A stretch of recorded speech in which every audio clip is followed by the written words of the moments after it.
We live in a world that celebrates strength. In our culture, strength has a certain look, doesn't it? It's a clenched jaw, a steady voice. It's the ability to absorb pressure without flinching, to hold back the tide of emotion with an unshakable dam of self-control. And then, there are the others, the people for whom tears are not a distant stranger, but a close companion. You might know someone like that. Maybe you are someone like that. You feel a lump in your throat during a moving commercial.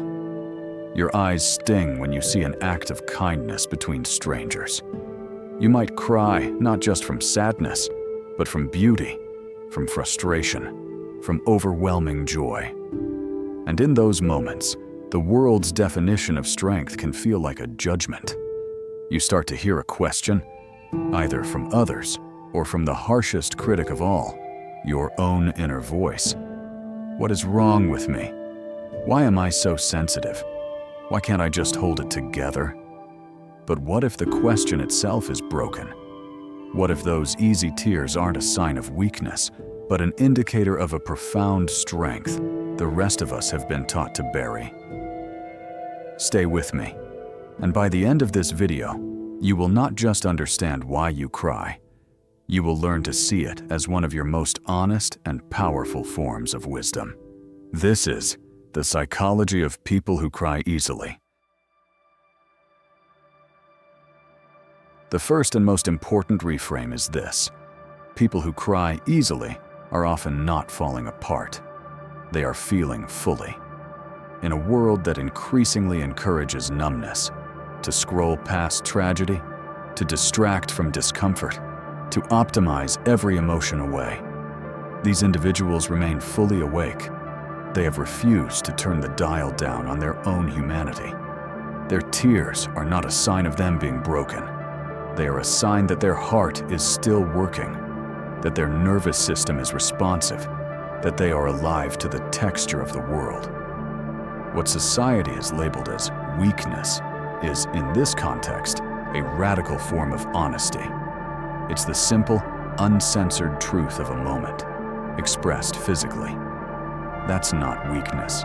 That's awareness. Psychologists have discovered something fascinating about people with this trait. It's often linked to higher levels of emotional granularity. That's a scientific way of saying they don't just feel sad or happy. They can distinguish between disappointment, melancholy, and grief.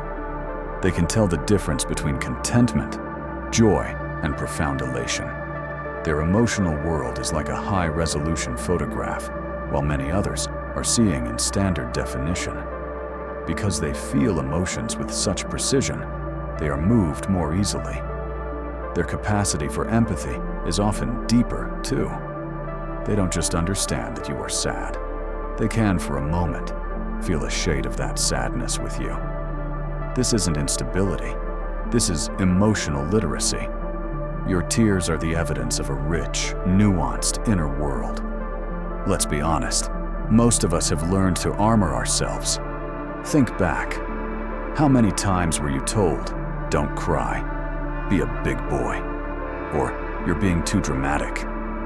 We are taught from a young age that our tears are an inconvenience to others, a problem to be solved, a display of instability. So we learn to swallow it. We build a dam inside us, brick by brick, until the flow of authentic emotion is reduced to a manageable trickle. We become masters of the steady voice and the clenched jaw.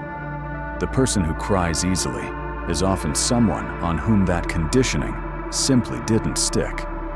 For whatever reason, their authentic self refused to be fully suppressed. They chose feeling over fitting in, even if it wasn't a conscious choice. They are walking around with less armor, and in a world full of sharp edges, that is an act of profound, unconscious bravery. How many times have you found yourself saying, "I'm sorry," right after you've started to cry? We apologize for our tears as if they are an offense. But they are not an offense. They are a truth. And now, let's talk about the biological truth they tell. Tears are a form of emotional regulation, not emotional failure. When we experience stress, our body produces cortisol. Emotional tears, the kind you shed from feeling, not from chopping an onion, have been found to contain stress hormones. When you cry, you are literally flushing that stress out of your body. Your tears are a release valve. This is why you sometimes cry over something that seems ridiculously small. A misplaced set of keys, a burnt piece of toast. It's not the toast you were crying about. Your body has been holding on to days or weeks of accumulated stress, and the burnt toast was simply the final tiny crack in the dam. The tears that follow are a wise biological process of returning your system to balance. Ask yourself, when was the last time you found yourself weeping over something small? And in that moment, you knew, deep down, it wasn't really about that at all. That is not irrationality. That is your body finally finding a moment of release. Furthermore, crying releases oxytocin and endorphins, our body's natural pain-relieving and bonding chemicals. That feeling of calm after a good cry.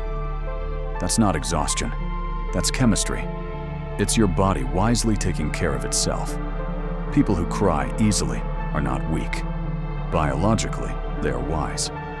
Now, it is crucial to add a layer of nuance here. To avoid toxic positivity and honor the full spectrum of human experience. So not everyone who cries easily does so from a place of peace.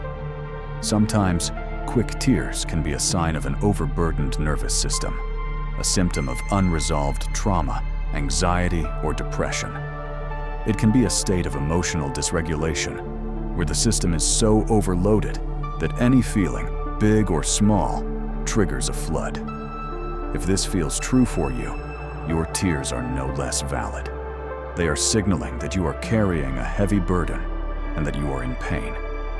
They are not a weakness. They are a vital and important distress signal, deserving of compassion, patience, and professional support. Your tears are still a form of truth. Whatever their source, sensitivity or struggle, your tears are yours, and they are valid. Society tells us that crying is a sign of losing control. This is the central lie we are taught. The emotionally intelligent person understands the truth is the exact opposite. Suppressing tears, denying them, bottling them up, pretending they don't exist, is what actually leads to a true loss of control. Because bottled emotions don't disappear. They ferment. They turn into unexplained rage. They morph into chronic anxiety. They show up as physical illness, as panic attacks, as burnout. So, when someone cries, they're not losing control. They are maintaining control over their long-term mental and physical health. They are choosing a momentary, honest release over a long-term, destructive implosion. And if your tears make others uncomfortable, it is often because you are a mirror. You are reflecting back to them the very emotions they have worked so hard to bury in themselves. Your authenticity is a threat to their armor. Ask yourself this: how many times have you seen someone's focus instantly shift from your pain to their own discomfort the moment your tears began to fall? This is the dynamic at play. So, yes, your sensitivity is also your superpower. The same wiring that makes you cry during a movie is what allows you to feel the subtle shifts in a room, to know when a friend needs help before they even ask. The same openness that allows tears to flow is what fuels creativity, allowing ideas and inspiration to move through you without getting stuck. The same vulnerability that you've been told is a weakness is the very thing that allows for profound, authentic connection with other human beings. You can't separate your sensitivity from your gifts. They are woven together. They are two sides of the same beautiful coin. True strength isn't the absence of tears. It is the presence of truth. It's the courage to stay soft in a world that wants to harden you. It's the wisdom to let an emotion pass through you rather than letting it become a permanent resident. Your tears are not a liability. They are a language of a heart that is still open, still feeling, and still brave enough to be vulnerable. So, the next time you feel that familiar lump in your throat, don't see it as a failure. See it as a sign that you are present, you are honest, you are wise. Trust it. Trust the release. And trust that you're strong enough to survive the feeling. Because you are. You always have been. If this video resonated with that quiet, feeling part of you, that is the work we do here. We explore the misunderstood corners of the human experience to provide clarity and validation. If you'd like to join a community of fellow introspective minds, consider subscribing. Thank you for your time and for your courage to feel.